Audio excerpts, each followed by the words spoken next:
Hi friends, welcome to moments with Manisha. இன்றைக்கி morning breakfast and lunch வந்து பாப்பாவுக்கு சப்பாத்தி தான். ஸோ சப்பாத்தி அண்ட் பன்னீர் தான். பன்னீர் நான் வந்து ஹோம்மேடாக நேற்றே நான் ப்ரிப்பேர் பண்ணிட்டேன். எனக்கு பன்னீர் அப்படின்னோடனே எனக்கு ரொம்ப எப்போயுமே ஞாபகம் வர்றது என்னோடய ஃப்ரெண்டு, ஸ்கூல் ஃப்ரெண்ட். நான் +1 அண்ட் +2 படிக்கிறப்ப என்னோடய ஃப்ரெண்ட் திவ்யா தான் ஞாபகம் வரும். ஏன் எனக்கு திவ்யா வந்து ஞாபகம் வரும்னு சொல்கிறேன்னா, அவங்க வீட்டில் தான் நான் ஃபஸ்ட்டு நான் +2 படிக்கிறப்ப பன்னீர்னே சாப்பிட்ருக்கேன். பன்னீர்னால் எப்படி இருக்குன்னே எனக்கு தெரியாது. ஸோ நான் அவங்க வீட்டில் தான் நான் ஃபஸ்ட்டு சாப்பிட்டேன். அதுதான் எனக்கு எப்போயுமே நான் பன்னீர் சாப்பிட்றப்ப ஞாபகம் வரும். ஸோ பாப்பாவுக்கு பன்னீர் வந்து ப்ரிப்பேர் பண்ணியாச்சு. நான் லஞ்சும் பேக் பண்ணிட்டேன். இப்போது என்னோடய ஸ்க்ரீனில் தெரிகிற ஆரி ஒர்க் எல்லாமே வந்து என்னோடய சிஸ்டர்ஸ் தான் வந்து ஆரி ஒர்க் போடுறாங்க. ஸோ உங்களுக்கு ஏதாச்சும் ஆரி ஒர்க் பண்ணணுன்னா கண்டிப்பாக நாங்கள் பண்ணித்தரோம்.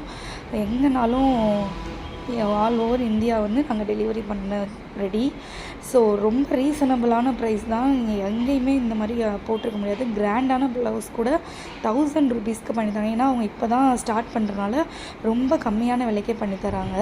ஸோ உங்களுக்கு வேணும்னா எனக்கு மெசேஜ் பண்ணுங்கள்.